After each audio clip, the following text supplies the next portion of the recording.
Glória a Deus, louvado e engrandecido é o nome do Senhor Jesus Cristo. Mais uma vez, estamos juntos nesse quadro dentro do programa da Igreja Luz da Vida, a Bíblia Responde. Sempre temos algo para falar. A Bíblia é um livro tremendo que fala das coisas de Deus, que fala da vontade de Deus para a nossa vida. E muitos sempre têm feito algumas perguntas, curiosidades e assim por diante. Daqui a pouquinho eu vou voltar no próximo bloco e nós vamos falar hoje sobre a ceia do Senhor. Quem pode participar, quem não pode, né? É só da igreja, de fora? É aquelas perguntas que são muito correntes, é muito comum, porque na realidade as pessoas estão preocupadas porque ninguém quer errar diante do Senhor. Então, daqui a pouquinho eu volto falando sobre a ceia do Senhor.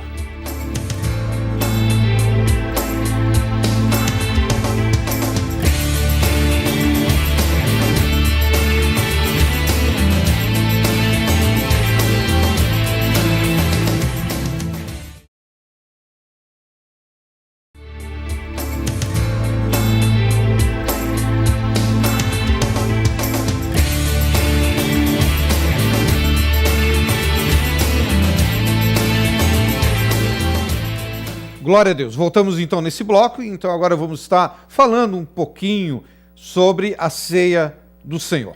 A ceia, ela é algo que foi instituída por Jesus Cristo na noite em que ele foi traído.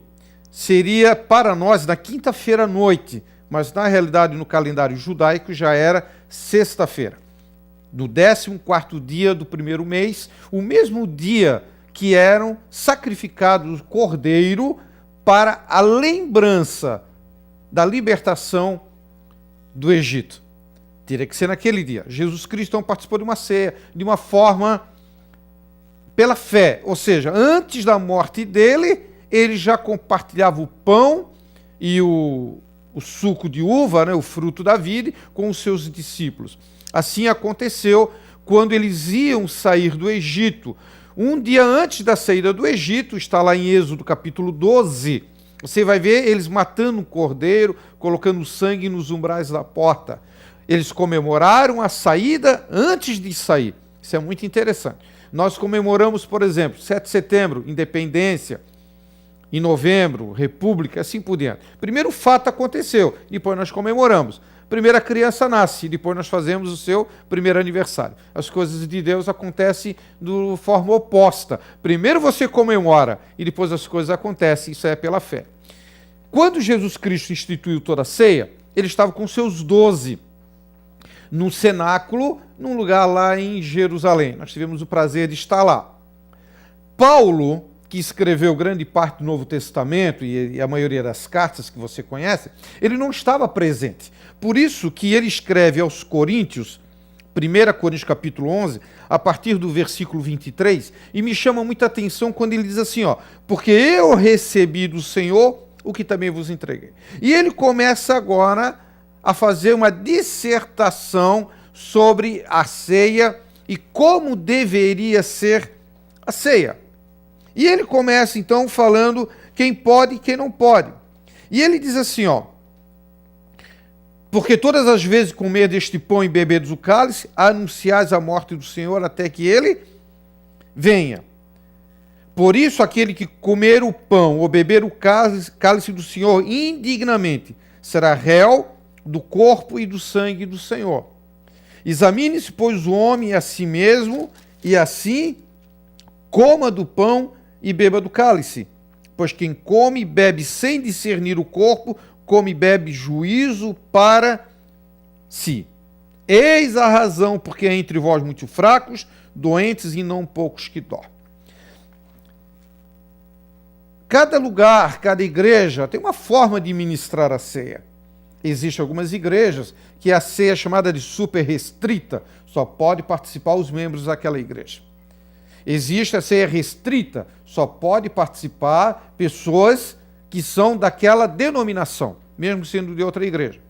Existe outra forma que pode participar qualquer um de qualquer igreja, desde que já tenha aceitado Jesus e seja batizado. Em outras igrejas, então, de uma forma generalizada, distribui o pão e o fruto da vide. Eu falo fruto da vide porque era um suco, não era o vinho. Por que não era vinho? Porque não poderia beber nada fermentado durante a Páscoa. E com certeza eles não beberam vinho porque vinho era fermentado. Fruto da vide e o pão. E as pessoas então perguntam, quem pode e quem não pode? Querido, vamos ser bem racionais naquilo que a gente está falando. Vamos lá. Nós precisamos entender que existem dois grupos de pessoas. Nesse sentido aqui, dois. Em outros casos, existem 3 ou 4. Existem os gentios, os judeus, a igreja de Deus. Cada caso, nós temos que ver o grupo de pessoas. Aqui, nesse caso, existem 2. Os salvos e os não salvos. Quem pode participar? Os salvos, evidentemente. Quando um salvo participa da ceia, ele pega um pedacinho de pão e no mundo espiritual aquele pão passa a ser a representação do corpo de Jesus Cristo rasgado na cruz do Calvário. Quando ele pega um copinho, uma tacinha, seja como for, com um suco, e ele tem aquele suco na mão e ele vai beber daqui a pouco. O suco representa o que no mundo espiritual? O sangue de Jesus Cristo vertido na cruz do Calvário.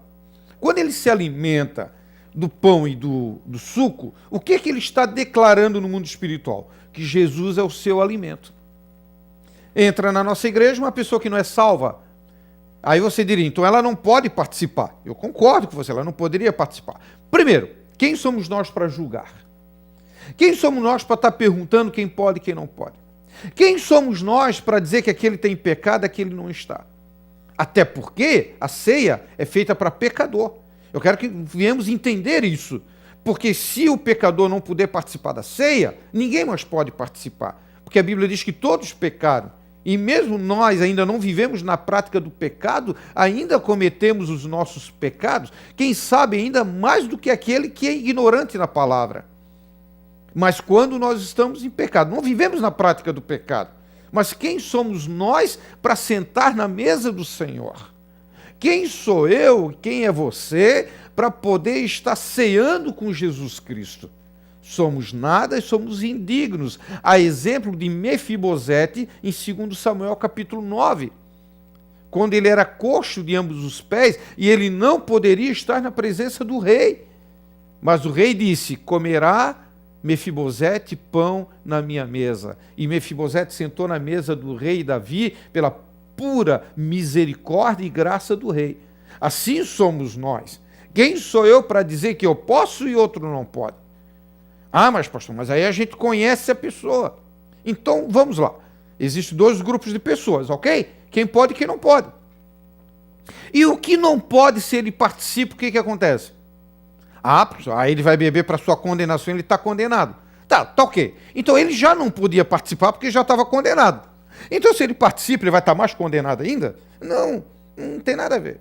Uma pessoa que não pode participar, ela não pertence ao mundo espiritual, e ela pega um pão, o que aquele pão significa para ela? Um pão. Um pedacinho de pão, ele vai comer um pão.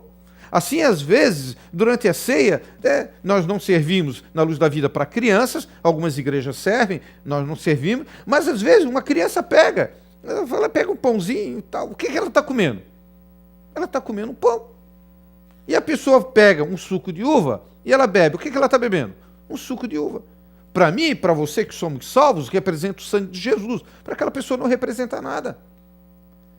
Agora, deixa eu te fazer uma pergunta, então. Existem pessoas que podem e pessoas que não podem. Amém. Qual é o pior?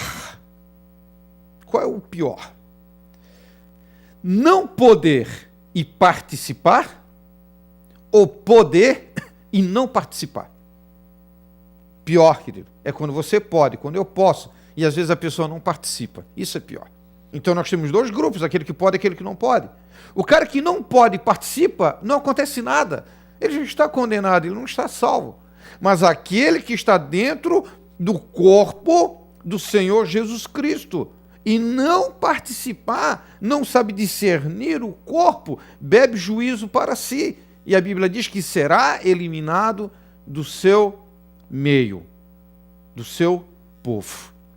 Por isso, quando você participar de uma ceia, querido, pega o teu pão, bebe o teu cálice. Se você pensa ainda que não está salvo, aceita Jesus, você que já está salvo, não julga ninguém, porque quem somos nós para julgar? Quando nós servimos a ceia do Senhor, querido, o único pensamento na nossa mente tem que ser esse: Senhor, sou indigno de ceiar contigo, mas obrigado por essa oportunidade. Deus te abençoe, querido. Fica na graça, fica no amor. Até o próximo programa, a Bíblia Responde, em nome de Jesus.